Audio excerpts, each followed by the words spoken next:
c'est parti. Donc, comme procédé, normalement dans la partie fichier stagiaire et formateur, vous avez support de cours et convocation en mode participatif. Donc, en gros, je peux vous noter les procédures, mais vous aussi, vos notes, vous pouvez les mettre dessus. Et du coup, noter en fait les procédures. Alors là, je suis trompé, c'est pas ici, c'est. Je les ai mis dans en fait bibliothèque, gabarit et convocation.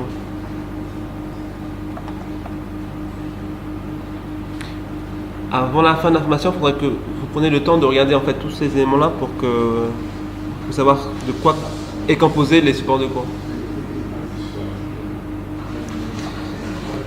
Alors, si on va dans l'onglet mise en page, c'est bon, vous êtes attentifs? Pour la mise en page, il y a 5 étapes en gros à retenir. Ok? Donc, sur Revit, nous devons dupliquer les vues. Alors, pourquoi il faut dupliquer? Parce que chaque vue est indépendante. Donc, si vous voulez en fait le même plan imprimé mais sur différentes échelles, ben vous devez dupliquer, renommer, et en fait il y aura un plan à 1/50, l'autre à 1/100, et d'autres caractéristiques. Et aussi parce que du coup on ne peut pas mettre le même plan qui a le même nom dans les mises en page. Donc ça on verra cette partie là aussi, pourquoi en fait on doit dupliquer. Après on va devoir créer une feuille dans l'abordance de projet et on va glisser, déposer en fait les vues qu'on a dupliquées dans la feuille. Et après on verra en fait qu'il y aura un cadrage à faire, etc. Et après vous pouvez masquer ou pas les éléments, etc. Alors, si on reproduit ça, par exemple, level 1, je le duplique avec les détails.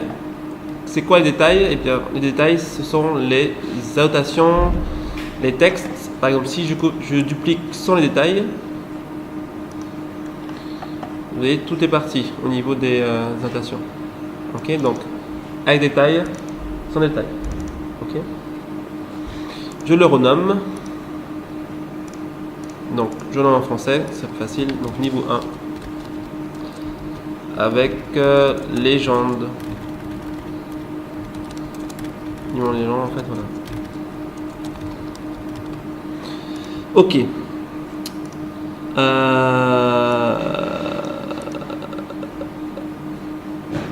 Maintenant, si je suis mon process, j'ai dupliqué, c'est très bien, j'ai paramétré. Maintenant, je vais créer une feuille.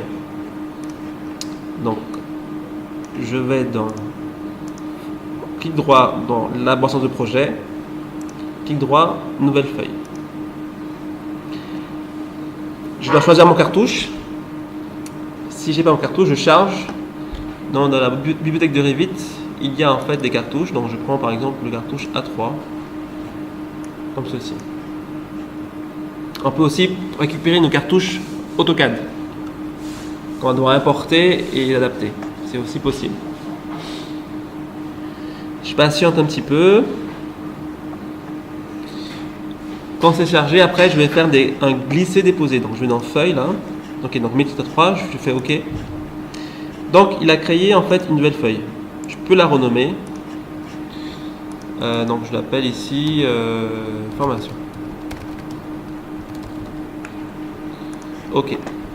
Et comme je l'ai dit tout à l'heure, je vais devoir faire des glisser-déposer. Donc niveau, légende. Je maintiens appuyé avec mon clic gauche et je le glisse sur mon projet. Comme ceci. Alors, deux possibilités pour changer l'échelle. Soit je sélectionne en fait ma fenêtre ici.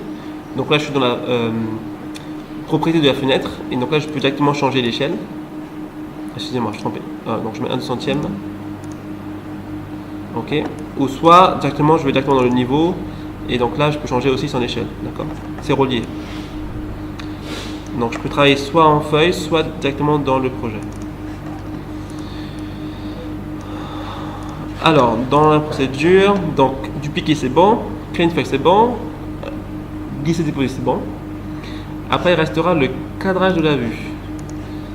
Alors là, disons que si par exemple je voudrais en fait imprimer que la partie de la cuisine par exemple.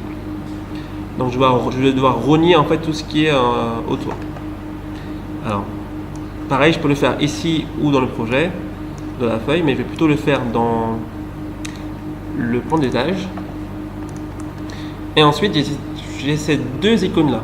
Alors, c'est pas évident à appréhender au départ. Donc, il faudra que vous puissiez manipuler. La théorie est peut-être logique, mais la pratique, un peu moins. Alors, je l'explique. Là, ce bouton, c'est pour afficher, masquer le cadre. Donc là, je fais afficher. Et là, je le masque. OK. Donc, je le prends. Et donc, du coup,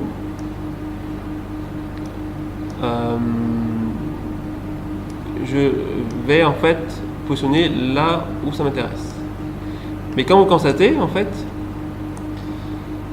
il a... alors, je sais pas s'il est activé ou pas. Ouais. En fait, là, mon cadre, il est affiché. Là, je le masque. Mais ici, je vois toujours ma partie qui est la partie verticale de mon projet, que je peux plus voir. Alors, le cadre n'est pas suffisant. Là, j'ai un bouton qui me dit, en gros, cadre à la vue, mais je lui donne un synonyme. C'est activer ou désactiver le rognage. Donc là, en fait, par rapport à mon cadre qui est là, je lui dis de pouvoir l'activer. Et donc, du coup, il masque tout ce qui est modèle. Ok? Donc, si je résume, le premier, il affiche ou il masque. Et le deuxième, il active ou désactive le rognage. Il prend pas en compte... il prend pas en compte tout ce qui est légende, tout ce qui est quadrillage, il ne prend pas en compte. Donc si on veut vraiment le masquer, après on sélectionne l'élément et puis on le masque dans la vue. D'accord? Donc il rogne en fait le projet. Et après justement, je masque du coup le cadrage parce que ça n'est pas utile. Donc si je retourne dans ma feuille formation, donc comme là vous voyez en fait, du coup j'ai rogné que la partie en fait du haut. Et après c'est à moi d'avoir des symboles en fait qui soient adaptés à l'échelle 1/200. Parce que comment ça, vous diminuez, vous voulez dire? Si c'est fait, en fait, le plan il a été mis à l'échelle. Par exemple, ici, là, il est bien à 1/100. Regardez. 1/50, il est beaucoup plus grand. Sauf que... Mais en fait, disons que le symbole, lui, le texte, là, la table de texte, peu importe les échelles, il reste tel quel. Donc là, je suis à 1/100. Et en fait, le texte est toujours en fait à la même hauteur. Donc après, c'est à moi de prendre en fait de pouvoir prendre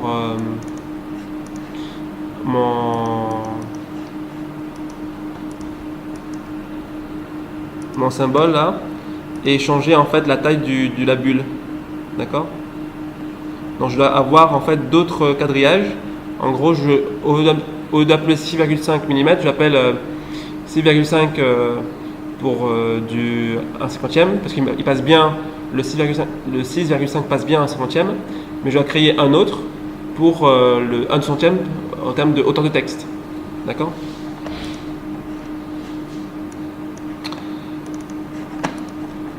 Alors, voilà. Après, il y a quelques manipulations. Alors, ici, si je veux garder en fait cet élément-là, je dois... alors, c'est un peu délicat, hein, je vous l'explique. Regardez. Il y a deux sélections. Soit je sélectionne le titre de la vue, soit la fenêtre. Mais ça ne réagit pas pareil. Exemple. Si je prends la fenêtre et que je bouge, tout bouge. D'accord? Si je sélectionne d'abord le de la vue et que je le bouge, il n'y a que le titre de la boucle qui bouge. Maintenant, si je veux réduire cela, le trait, je suis obligé de sélectionner en fait la fenêtre pour pouvoir accéder au poignet. Bon, c'est un peu compliqué au départ, c'est pareil, il faut que vous manipulez. Là, par exemple, j'ai sélectionné ma fenêtre et je veux bouger ça, ça ne marchera pas. Il va suivre avec la fenêtre, d'accord?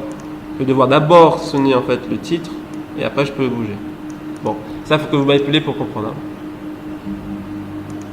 Voilà, pour l'impression, je fais d'abord celui-là. Vous faites vous en fait par votre projet différentes vues et après on voit pour aller jusqu'au PDF.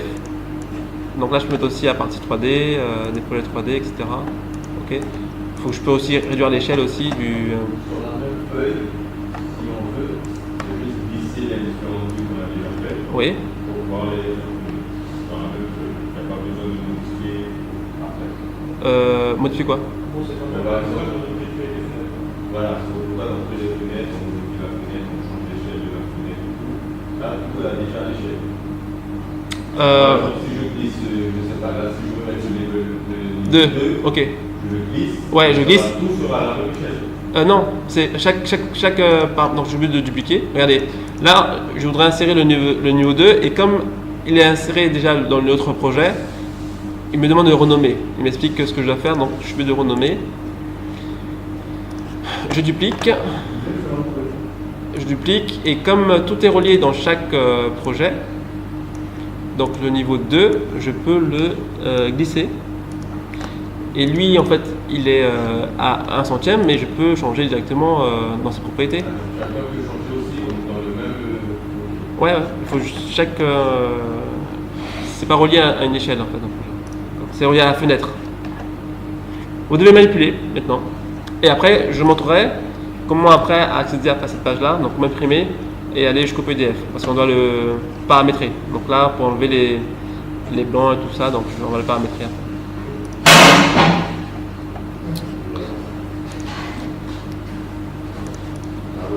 Alors, je laisse sur l'écran en fait les étapes en fait d'impression. Et je vous aide si vous avez besoin pour pouvoir